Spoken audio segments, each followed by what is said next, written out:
This is Radio 2, the station with a smile on 433 and 330 meters, frequencies of 693 and 909 kilohertz. The time now is 2 minutes past 10.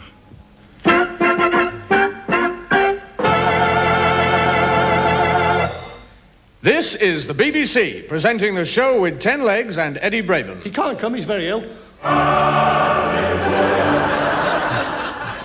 His mother sent a note. He's suffering from an overdose of raspberry jam. Overdose of raspberry jam? A crate fell on his head. Well, we can do without him. He's useless anyway. This is the BBC, and the show... No, we're to do a different show now. Ladies and gentlemen, the Jimmy Dick Show. What? The Jimmy Dick Show. I've never heard of him. Never heard of Jimmy Dick? He's a show business legend. I've never heard anything like it, nor me puff. Excuse me. I give you my word, you've never seen anything like him. He comes on and he stands all relaxed in the spotlight. The orchestra begins to play, and then slowly, very slowly, he turns his deaf aid up. Never in all me puff. This is the BBC, and the show with 10 legs. The awards he's won. Excuse me. You know those silver hearts? He won a silver heart. Well, an enamel kidney, but he's good. I'll introduce him. He'll come on and do his catchphrase. Ladies and gentlemen, the one and only Jimmy Dick. Hello, Ada. Shows your corsets. Never in all me puff. Hello, Ada, show us your corsets. You're saying it now. Excuse me. The show with 10 legs. The Jimmy Dick Show. The show with... I know. Why don't we combine the two titles, put them both together and call it the show with 10... No, we couldn't. Excuse me. No, excuse me. I mean, if I might be allowed to make a small observation. Will you have enough wood? Well, look, I've been listening to the altercation that's been going on here, and I regretfully detect a slight bitterness creeping in, chaps. Now, come on, we're all mature adults, aren't we? Why don't we stop all this silly arguing? Let's call it the David Mahlowe show, eh? He wasn't with you, was he? No. I came in a van. Excuse me, son. Have you seen my lad Precious? He's got me heart broke. I'm demented with him. I lost him while I was doing the shopping in Tesco's. He was standing by the conveyor belt playing the generation game. Have you seen him, son? I'm over here. Oh, God love him. It's our Precious. Jimmy Dick now. I'm on the wireless. He's made it big time. My lad's on the wireless. Oh, I knew he'd be famous. I remember when he was at school in the Christmas play, he was a sunbeam. I'm Jimmy Dick now. Hello, Ada. Shows your corsets. Fancy my lad's on the wireless. Hit them with it, Jimmy. Hello, Ada. Shows your corsets. Hey, where is this, Ada? I'd like to meet her. He looked a picture dressed up as a sunbeam now. He had long white robes on and little wings. I bet they were difficult to make. Oh, no, I didn't have to make them. The day before the play, our budgie snuffed it. I was a wise man in the play. Tell the man what you had to say when you came on as the wise man. I came on and I had to say, I have travelled from afar and I bring you a gift in this jam jar. The only trouble was I forgot the words. Now, tell the man what you said and why you got expelled. I came on as the wise man and I knelt before the king. He said to me, "What news bringest thou?" And I said, "Hello, Ada, shows your corset." Hey, I've done some rubbish in my time, Braben.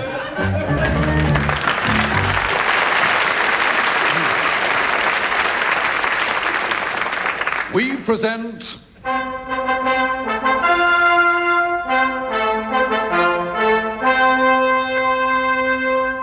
Bugles. which herald the return of the world-famous Oberkraken Choir. This is their only appearance in this country, and they're going to treat us to a rather unique arrangement of the Blue Danube Waltz, the Oberkraken Choir.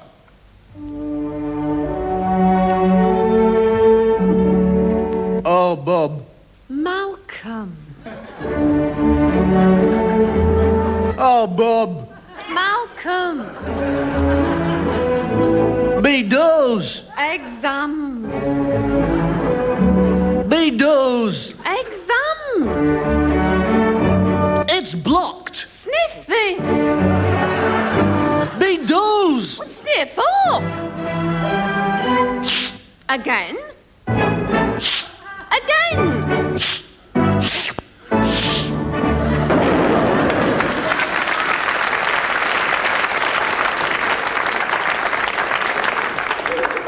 Oberkraken, of course, is not far from where they made that great musical film, The Sound of Music. Oh, that was a lovely film. I saw it 12 times. The most remarkable film ever made, The Sound of Music, and I mean remarkable. It made Julie Andrews a virgin.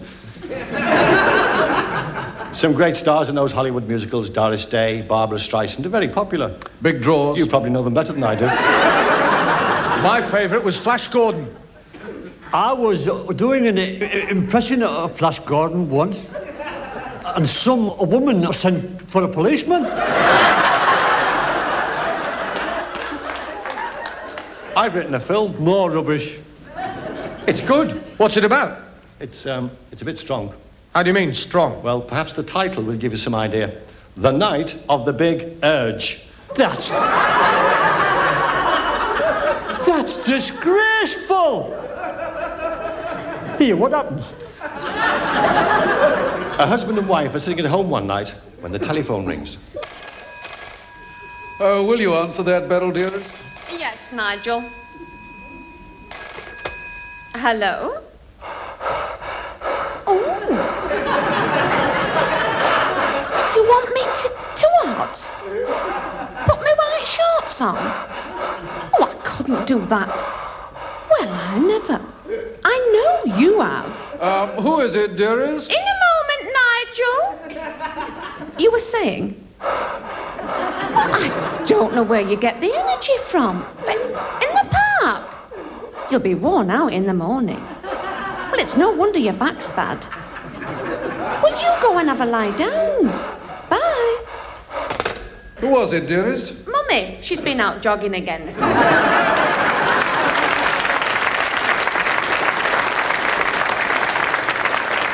We are honoured to present. To be British is to be proud.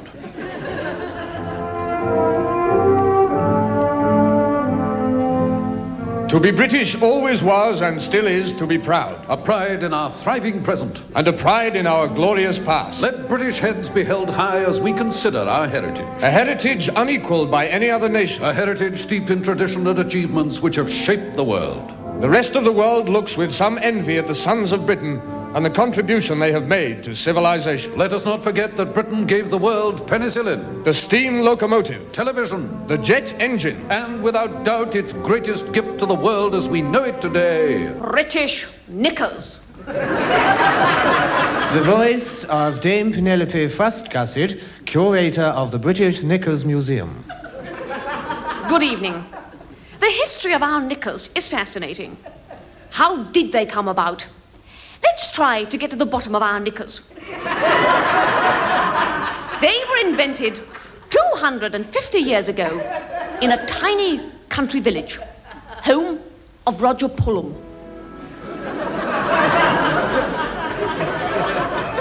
Hello, Roger. Morning, Toby. What you doing? Making knickers. Knickers? What's knickers? I just invented them. I be making them now. There'll be no use. You not never seen no knickers before? Nobody not never seen no knickers before, so how you know they be no use? If you put anything in them, it'll fall out of them tools. You don't put anything in them, not like as how you means any road up. Just leave me be while I do me knickers. Morning, Roger. Laura? Oh, you looks busy then. Yes. What are you making then, Roger? Knickers. Knickers? Oh, not never heard of no knickers. Well, I be making them. Well, what be knickers for then, Roger? Well, Here, how you like to be the first woman what ever tried on knickers?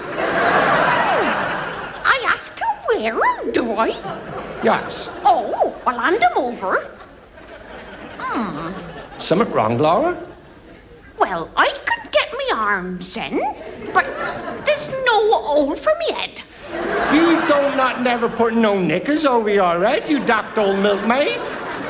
Don't never put no knickers over your head. Well, how do I put 'em on then, Roger? Well, what you do is... Well, if you sort of... Show me how to put my knickers on, Roger. Well, not much use you standing there going, how does I put 'em on? Right then, you has 2 feet, right? Put my feet in and I'll fall over when I walk, won't I? They don't go over your feet, Laura. Oh, not over my feet? No. Higher up. Higher up? Higher up. Round my knees, is it, Roger? Not quite, Laura. Oh, you trying to pull the wool over my eyes? They don't go that high up, Laura. They don't go over my feet, don't go over my knees. Oh, you devil, Roger. No, never gonna try 'em on. I know what he means. I'll show you how to put the knickers on. Good lad, Toby, that's it. Feet in, lovely. Pull 'em up nice and snug, that's it. Done it, I've done it. Another first for Britain. First what? Britain's first ever Nancy lad.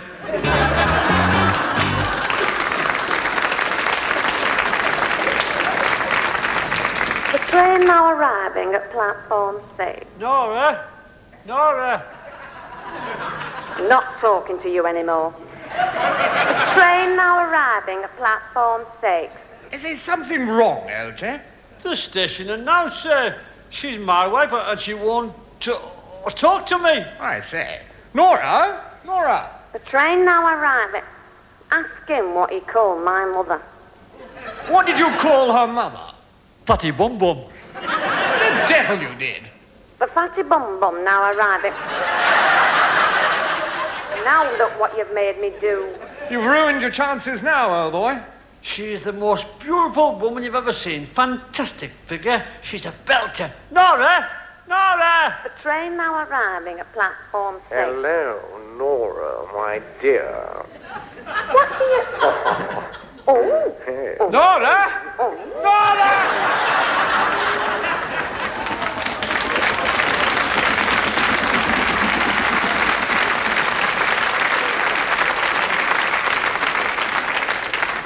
What changes can Britain expect in the future? Could it be something like this? The year 2008, and from number 10, the Prime Minister speaks to the nation.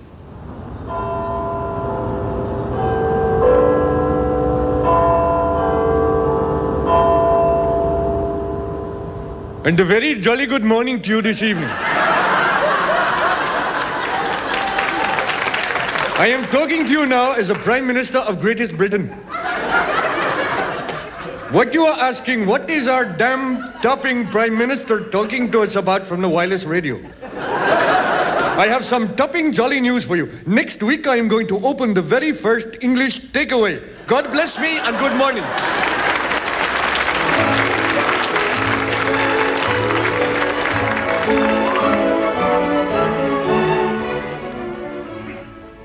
Can your Vincent play out? I'll ask him. Vincent!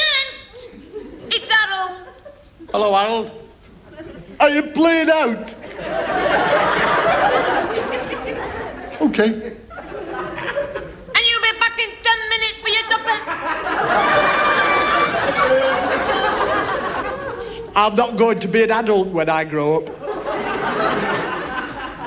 I'm not as well. You don't get much money when you're grown up.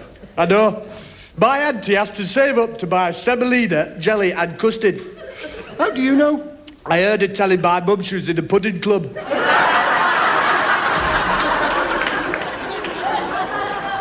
My mum's always telling our Janet to look after her money. Look after her money? Yeah.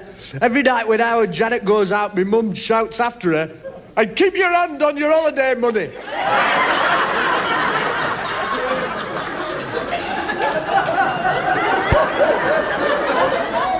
Girls are stupid when they grow up. I know. Do you know our Nora? Yeah. Well, she was in the parlour last night with her boyfriend, and do you know what they were doing? What were they doing, Vincent? Playing with our baby's wooden toys. Play with your baby's wooden toys? I was listening outside the door and I heard our Nora say you can put the blocks on that right away. See you, Harold Davidson.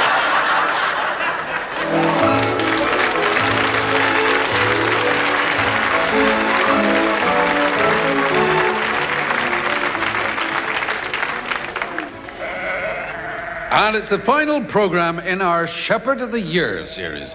This week we give a second chance to all the losing finalists to show what they can do with their dogs. First to go is... Farmer Brown. Now, you farm this area? I have a small holding. The wife's not too happy about it, but what can I do? And how many acres? 5. 3 on the top, 2 on the bottom. Yeah, I'm having them out next week.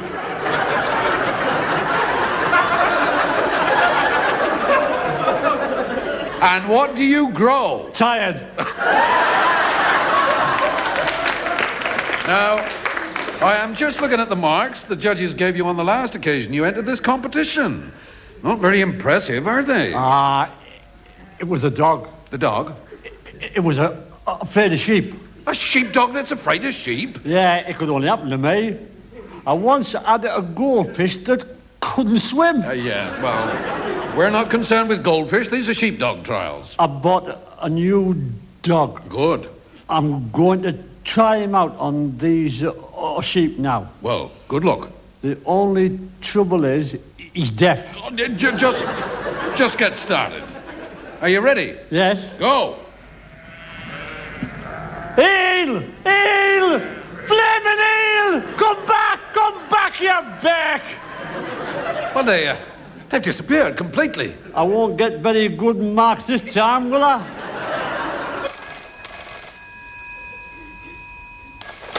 Yes? Oh, one moment. It's for you. Oh, hello. Speaking. Thanks very much. Right away. They've found the sheep. Where? On the 3rd floor of Marks and Spencer's.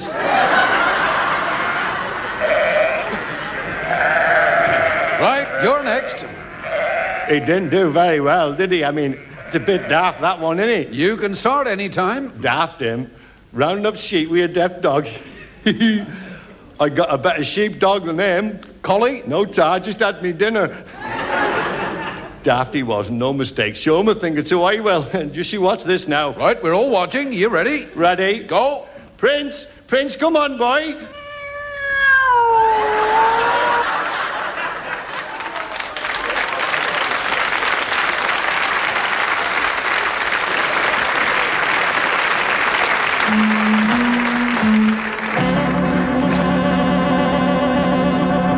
It's always interesting to learn how other people live, how they behave in the sanctity of their own home. You just wouldn't believe the way some people live. What are you thinking about? Sat in that chair, Nelson. I am just resting my eyes, Dolores. I know you, Nelson. You're not resting your eyes. You're thinking filth. Never, Dolores. You're pretending to rest your eyes. And what you're really doing is you're thinking about anything to do with filth. No, Dolores. Ask Rowland. Rowland, what was Nelson doing in that chair? Thinking filth. There. What do they call people who think about filth, Rowland? Lectures. Debauched lectures. You're a debauched lecture, Nelson. Another macaroon, Rowland? I am only part way through my first macaroon, Dolores. You're not getting a macaroon, Nelson. Oh. Not while you're thinking filth. I wouldn't be thinking filth if I was resting my eyes. No. What would you be thinking about, Rowland? My brown cardigan. Yes. Why couldn't you think about your brown cardigan, Nelson? I haven't got a brown cardigan, Dolores. What sort of filth was you thinking about, Nelson? I wasn't thinking about anything, Dolores. I know you of old, Nelson. I wouldn't be surprised if you kept things on top of your wardrobe. I dropped my macaroon, Dolores. If you wasn't a debauched lecher what kept things on top of his wardrobe, Roland wouldn't have dropped his macaroon. I have only virtuous thoughts, Dolores. What would a debauched lecher what keeps things on top of his wardrobe think about, Roland? Lily white thighs, Dolores.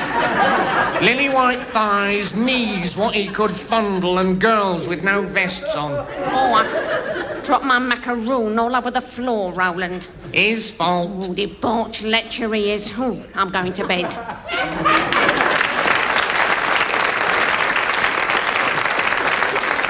In some homes, especially if there's a baby, life can be just a little bit trying.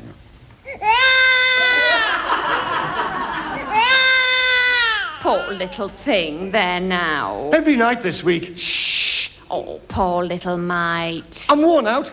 There now. It's 2:30 in the morning. Shh, now.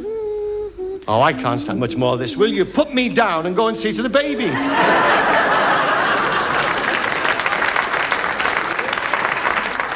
At the other end of the age scale, in a home for retired gentlemen, life also has its problems. I can't sleep, matron. I can't sleep, matron.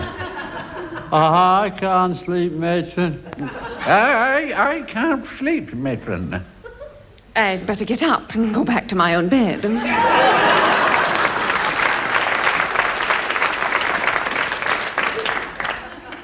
They wouldn't allow you into a home for retired gentlemen, Nelson. No, they wouldn't allow you in, Nelson. Why wouldn't they allow me in? You've got ackee on your boots. Not nice. No. It is a basic law of domestic life that it takes two people to make a home. Sometimes, of course, things can go wrong with a marriage and the home is wrecked. Then you're leaving me, Lionel. I am. Why? Don't you know that I hate you? Lionel. Perhaps loathe would be a better word. I've been a good wife and a mother. Don't come near me. If only you knew how much I detest the very sight of you. There's somebody else. Years younger than you. Very attractive, full of fun. All the things you used to be, but not anymore because you're past it. Hand me that suitcase. Come on, don't stand there crying. Yes. Oh, please, Lionel. I'm going. I can't stand to be in the same house with you anymore. Pass me those things while I pack my case. Yes. Shirt. Shirt. Socks. Socks. Sweater. Sweater. Pajamas. Pajamas. Hand grenade. Hand grenade. No!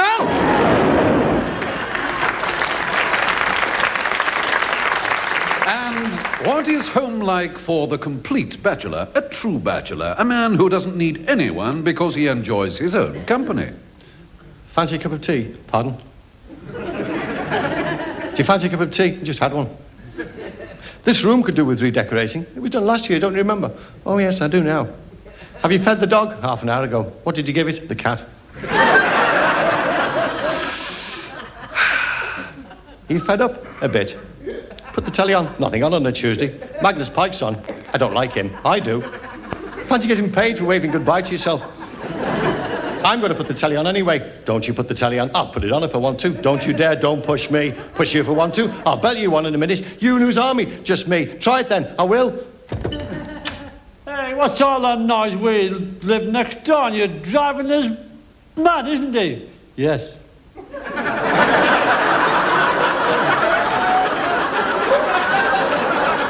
Tell him! I have. I've never heard such rubbish in my life, Braben.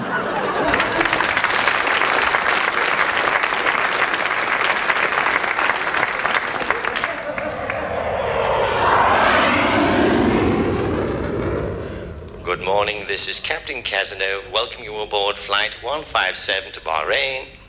Did you hear that, Fenshaw? Yes, we actually got a real, genuine pilot. Pleasant change after the chap you had on the last flight. Ooh! Don't remind me. That was a nightmare. This time you can actually relax and enjoy the flight. Oh, heaven. We are flying at a height of 30,000 feet with a strong tailwind, so we should arrive in Bahrain slightly ahead of our original ETA. Oh, this chap sounds like a fully trained pilot. Yes, I feel rather more secure with him than I did with that other idiot. Absolutely. We can now enjoy flying in Concorde. Yeah. We are now passing over the English Channel. In about 5 minutes we will...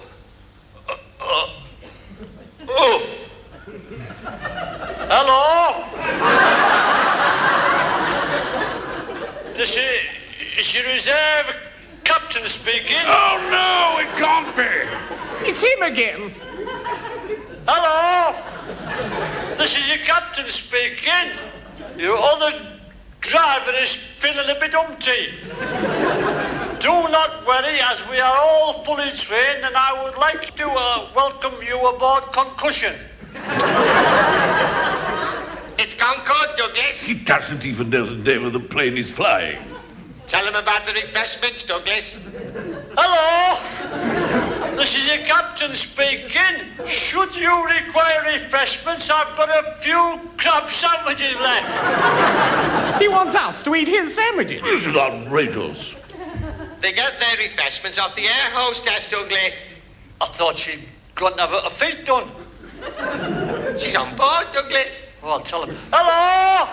This is your captain speaking. If you fancy anything to eat, our delightful air hostess Felicity is at your service. Go easy on her.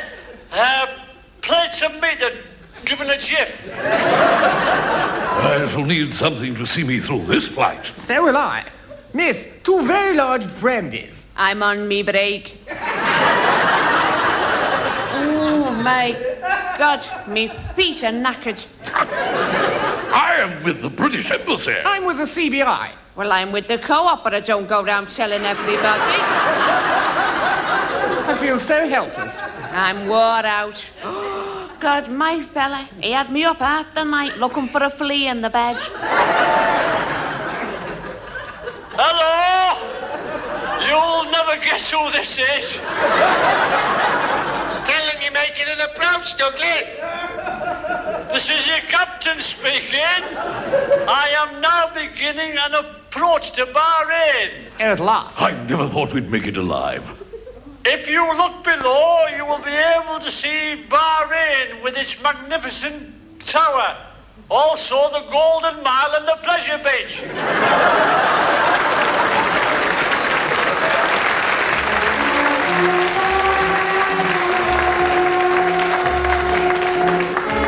That was A Show with 10 Legs with Eddie Braben, Eli Woods, David Casey, Alison Steadman and David Mahlowe. The script was written by Eddie Braben and the man who used to be a producer was James Casey. I still cannot see any ackee on my boots, Dolores. And Eddie Braden and company will be back with A Show with 10 Legs at the same time next Thursday.